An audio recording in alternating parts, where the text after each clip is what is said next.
Üzünü bone ilə məktəbə getməli idim, lakin artıq üzümdəki aknelər hədsiz dərəcədə ağır olduğu üçün 1-2 müddət getmədim. İnsanların yolda çevirib üzünü bone ilə daha yaxşı olacaq deməkləri məni çox bezdirir.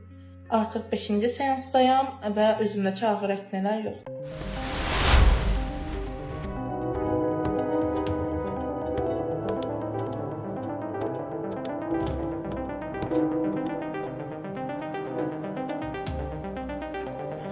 Thank you.